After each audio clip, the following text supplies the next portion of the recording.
Welcome to the 1930s in rural America. Well, I'm Eleanor Burns. It was a time when bread was only 9 cents a loaf, milk was 14 cents a quart, and the minimum wage was only 25 cents an hour. Well, most eggs were produced on rural farms with just small flocks that scratched their way around the barnyard. Now, the farmer's wife was usually responsible for caring for her chickens, and the money received from the sale of her eggs was hers. Well, it was her own special fund. Now, surely, some fabric was purchased with this precious egg money, and along with chicken feed sacks, came the beautiful pastel quilts uniquely associated with the Depression years. Well, I had a great time creating my own versions of Egg Money quilts. Well, I made 2 different samplers, and this is sampler 1. It has 12 blocks typical of the 1930s. Oh, and I sewed them with some great easy techniques. You'll recognize double wedding ring, and here's Dresden plate and peony. Now they're sewn in lots of lavender and green. They're all finished at 12 inches, set together with lattice and cornerstones. My sister Patty made this one. It's lap robe size and it's just beautiful. Well, this is sampler 2. And just like the quilts of the past, this one includes blocks in several different sizes. There's 9-inch Christian cross, there's 6-inch friendship blocks, 12-inch rosebud and turkey tracks, and 18-inch Dresden plate. And then solid background squares are set between the different sizes of blocks. And I just love that rick-rack trim and the scallop border around the outside edge. It's queen size, and my cousin Carol Ann did the quilting. It's just great. Well, during a time of hardship in America, there were still many things for which to be thankful. Oh, life was simple. People were neighborly, and quilts were an extraordinary expression of imagination. So join me, and you can make your own Egg Money quilt.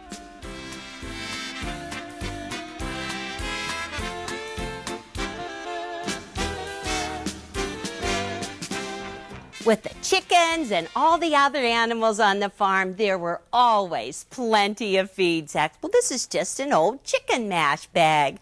Now, all the quilt maker had to do was unsew this seam right here. The seam was sewn with very coarse thread, and by the time she took out that thread, she could use that thread to crochet her doilies. Well, the thread is gone. She could just open up that sack and she would have glorious 1 1/4 yards of fabric, and it's 36 inches wide. Ooh, it's great strong fabric. Now you could get feed sacks in plain like this mint green, or in prints. You could get bubblegum pink, one of the great fabrics from the 30s. Look at the small scale print of blue. Now, I always learn how to sew on blue and green. I love those pieces. And if you were lucky to get 3 sacks all alike, you could make a dress.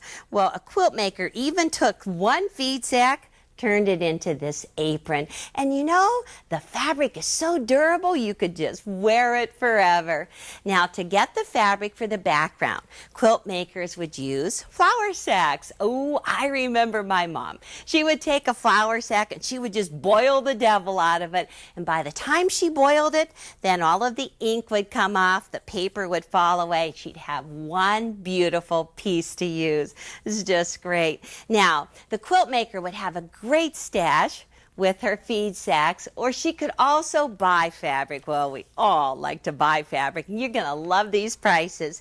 This is from a Sears catalog, 1934, and for 13.5 cents, the quilt maker could buy 1 yard. Amazing. Now, she could get smart style prints, wash fast, boil fast, and she could make some smart frocks. Now, isn't she just too cute there? Now, Judy said, Elle, how can you spend 1/2 cent, 13.5 cents? It's easy. She'd just have to buy 2 yards. Now this is a good one. This is exceptional. 35 cents. The quilt maker could get seersucker. Now listen to these old-fashioned words. It's swanky. It's smart. We don't say that too often, do we? Well, I think your fabric's going to cost you more than 13.5 cents. Head to the quilt shop or head to your stash. You need to have at least 1/4 of a yard for your sampler 1, or for sampler 2, you need up to a 1/2 yard. In all of these different fabrics. This will be too much fun to pick. Start out with a multicolor fabric. Now I picked this one because it has touches of red and green in it. And then start into the greens. You need to have 3 greens. This one is a plaid. Oh, it's very 30s with the plaid. Small scale floral, and then a geometric. And I've actually repeated some of these. Then you need to have 2 purples or lavenders. I like the word lavender. This one in the very center of the flower has a touch of blue, and this piece has a touch of yellow and orange, just to pull all the colors together. You need to have 2 blues. This one has little pink in it, nice geometric. And look at this one. This is going to add the sun to your quilt. Nice yellow, but it's got touches of pink, red, and green in it. And this one, really cute circles with lavender in the center, and you have to have dots. These are really nice circular dots throughout the yellow. You need to have 3 pinks. Now this pink has a touch of yellow in it, different values of pink in it, little lavender in this piece, and then even a light pink. And the last one is red. Oh, I love red for the peonies. Just adds that sparkle. Now, typically, the quilt maker used a muslin or a white for background. I would select something like Kona cotton, which is just a really nice 100% cotton, better than just muslin. Or, if you want to be very contemporary, select a piece that is white on white or muslin on muslin, just for a little extra sparkle to your background. Well, gather up your fabrics. You'll have fun playing with those. And then gather up your cutting tools. Well, of course, you need to have a rotary cutter and a mat. And these are the rulers that I really like to use the most. This is a 6 by 24, and check, because there's always the 1/2 inch line and the inch. This one, the 1/2 inch is marked in red so you can distinguish it. And always a 1/4 inch line around the outside edge. Always a diagonal line going down through the corner. This is the 6 by 24, and for smaller strips, you need to have a 6 by 12. Well, once you cut your strips, then you're going to cut your strips into squares. How about a 6 inch? This is a 6 inch square up for cutting pieces smaller than 6 inches. There's that 45-degree line. And you can see for a square up ruler, there's always squares going off that top corner. And that 45-degree line is very useful. Well, for larger pieces, how about a 9.5 inch square up? Has the same type of markings.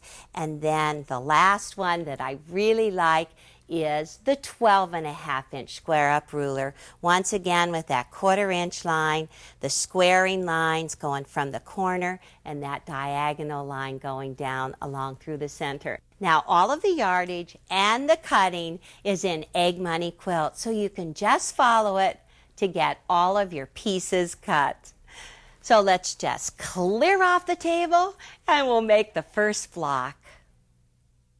Our first block is Grandmother's Flower Garden. Oh, thousands of these quilts were made in the 1930s, and this quilt maker did such a beautiful job. Now, she started in the center with a yellow and used yellow throughout, and then the next ring is the dark, followed by a medium ring and white. And then there's this meandering green path that connects all of the flowers together. Well, the quilt maker cut out all of these little hexagons and sewed them together.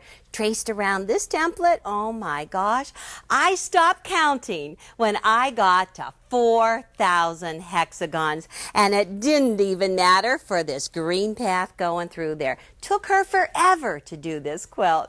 Well, how would you like to do one with just 48 pieces? Ann Deese did this one, and it's actually so easy. This is one unit right here, and then this is the inner petal and the outer petal. They're just great big units sewn together. 16 blocks. What fun. Now for your sampler quilt, you just need to make one 12-inch block for sampler 1 and 2 for sampler 2. Well, the secret to this technique is fusible interfacing. This is lightweight, non-woven fusible interfacing. It has a fusible side to it and a smooth side. Find your pattern, and this is what it looks like. See, all we're going to do is cut out one big piece for this one. This is the outer petal, then the inner petal, and this is the center right here. So just place your fusible interfacing smooth side up, grab a permanent marking pen, and so that you don't mark your cutting mat, be sure and put a piece of paper underneath so those lines don't go through. And all you do is trace on the outside of the lines. These are going to be the sewing lines. And then if you want to add dimension, you can go ahead and trace those inside lines as well. Well, that takes way too much time for me. I'm going right for the printed stuff. So you can get it all printed on the fusible interfacing, so the next step is easy. Your fabric starts out with a 3-inch square for the center. This is a 7-inch square for the inner, and then the outer piece is an 11-inch square. So just rough cut around your fusibles, and then place the fusible with the fusible side against the right side of the fabric. This is just this is the center. I'm just going to put a pin right in there to hold it together. So it's fusible against right side of the fabric. Put an open toe applique foot on your sewing machine, at least a metal foot if you have one. Use needle down and set your stitch length to a nice small stitch. It is 1.8 or like 20 stitches to the inch, and all I'm going to do is just sew on the line. And whenever you have that needle down, use it to go ahead and pivot on the line. Let me just pull that out of the way, and you're just going to sew on the inside line on all of these. Oh, let me see, 6 sides. I'm down to just one more side, and when you get back to where you started, be sure and overlap your stitches and cut your threads. Now, that is it. That's the sewing. Pretty easy, huh? So take sharp scissors and cut 1/8 inch away. If you use the printed, there's a little dash line there for you. Or if you're going to trace your own, make sure you trim 1/8 inch away. Just take this and get rid of it. Take your sharp point on your scissors and just cut a slit. It doesn't have to be a huge slit, just about the size of a straw, because we're going to use a nice fat straw and insert it right into the inside.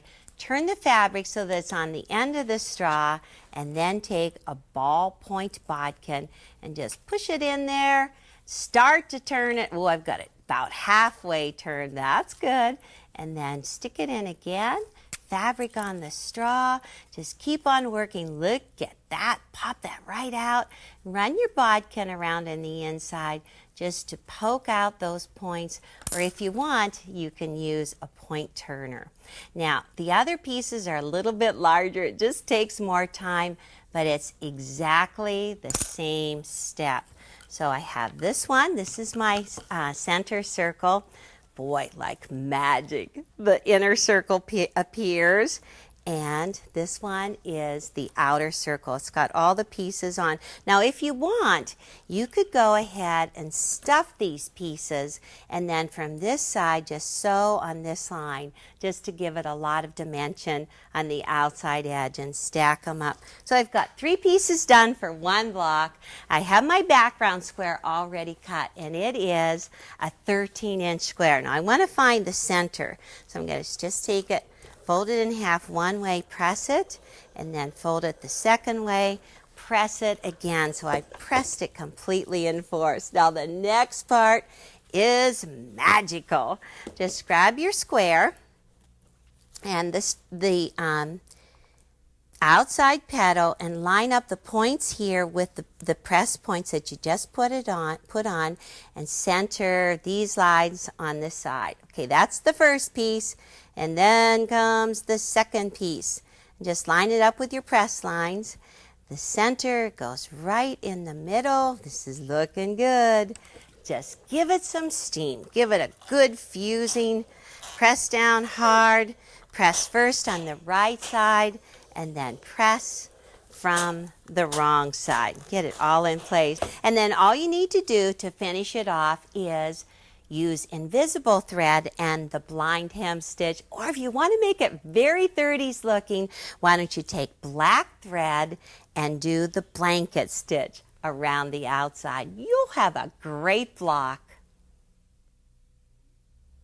Why don't you make an extra grandmother's flower garden block and turn it into a cute purse? Why, this is just as much fun as going to a country fair. Now on this block, I stitched from the fusible side on the hexagon lines so you can see what it looks like from the right side. And then I finished it off with invisible thread and the blind hem stitch. My gosh, you can't even see it there. Just a cute button, no center on this one. Just so nice.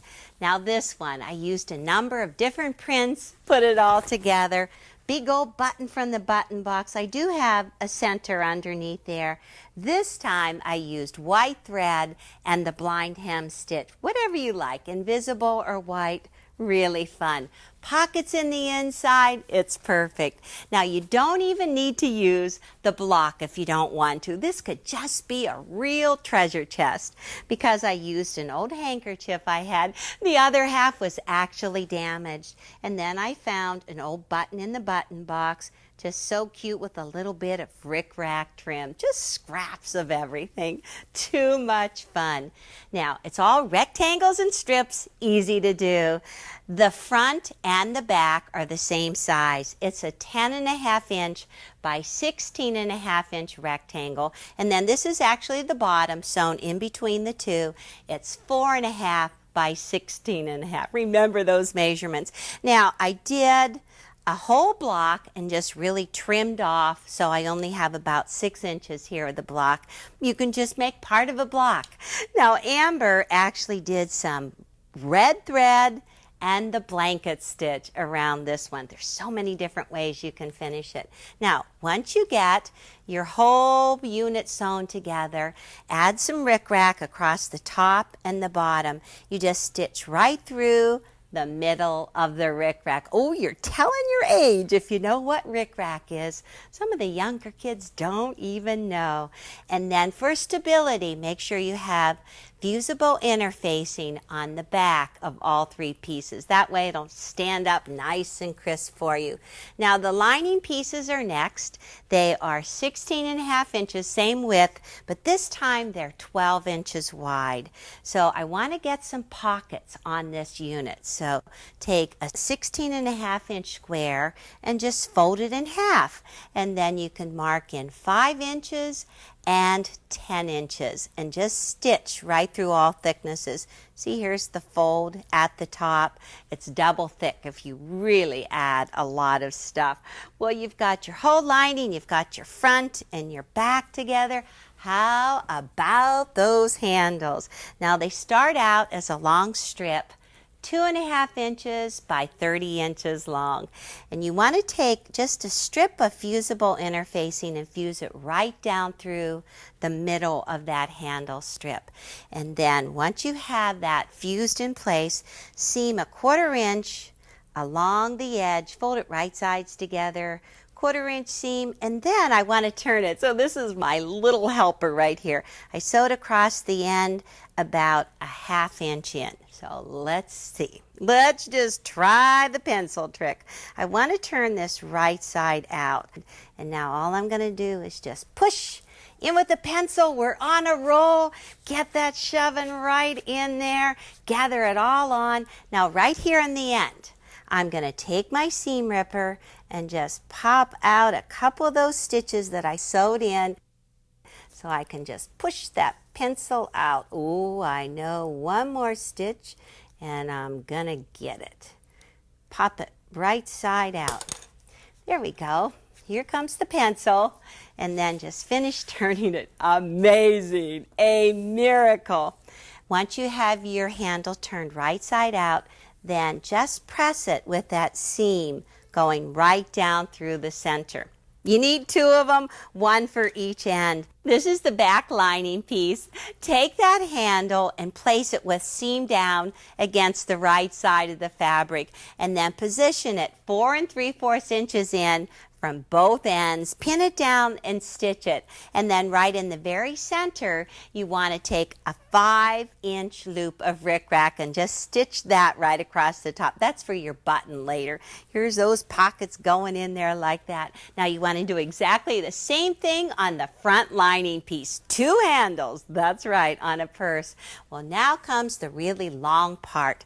I have all 5 pieces sewn together into one. Here is the bottom, the front, and the back, and then this is the back lining attached to the back, and this is the front lining attached to the front. Got those handles in between. Well, the last step is easy. Just take this piece and just fold it right sides together from the bottom down. Well, I already have one sewn.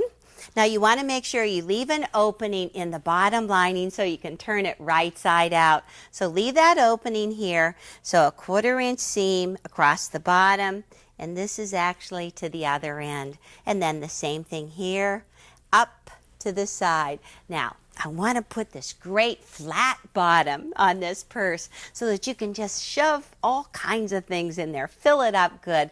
This is what it looks like once that's all stitched together. Now to create that, all you do is take the very corner here and fold it into a triangle. Get that seam lined up right in the very center, and then just measure 1 3/4 inches up and draw a line. And then once you have that measured, the line drawn, you stitch on the line. Now before I trim that corner off, I would just kind of pull that out and check. You're going to do it on all 4 corners, on the purse and on the lining, so that you have this type of look across the bottom. Oh, it's just so cute. So why don't you just relax, pull a few weeds, and dig right into Grandmother's flower garden. Of the thousands of quilt patterns throughout the country, Grandmother's Flower Garden was one of the most widely accepted patterns, and it's become a classic. But the hexagon design was made much earlier than the 1930s. This quilt has elongated hexagons, and it's a variation of the usual hexagon. It was made between 1875 and 1900. Now, this is a charm quilt. It's made with scraps of wool, cotton, sateen, and gabardine. X's are quilted across each hexagon. It's just beautiful, and it's such a contrast to the beautiful pastel colors. Well, I'm going to get this top hand quilted, and I washed it to take out brown age spots. Now, some stains are better off left alone because you can ruin your top, but I did wash it. Well, first I used sodium percarbonate. Now it's this white, free-flowing granular chemical used in laundry products. Now you just make a paste of it and then rub it on the spot with a toothbrush and then rinse it out. Well, it consists mainly of hydrogen peroxide and soda, and it works as a bleaching agent, and you know it did whiten it. And then I soaked it in a quilt wash soap. Came out great. Now these patches are the typical size of hexagons at 2 inches across point to point. But here is an even smaller size hexagon at just a mere 1 1/8 inches point to point. And the green path in this one is unusual too, because it's made of diamonds. Well, typical of these quilts, they didn't get finished. And I have plenty of those. I bet you do too. But if you find a stack of blocks at an auction or a swap meet, you can finish them exactly the same way as I showed you with fusible interfacing. You just place the right side of the block against the fusible side of the interfacing. You just pin, sew around the outside edge, trim an 1/8 inch away, turn it right side out. Now to make an old-fashioned looking quilt, you just fuse the blocks to green fabric in a staggered order and then hand stitch the edges down. It's just beautiful. Well, if you like antique quilts as much as I do, enjoy the hunt.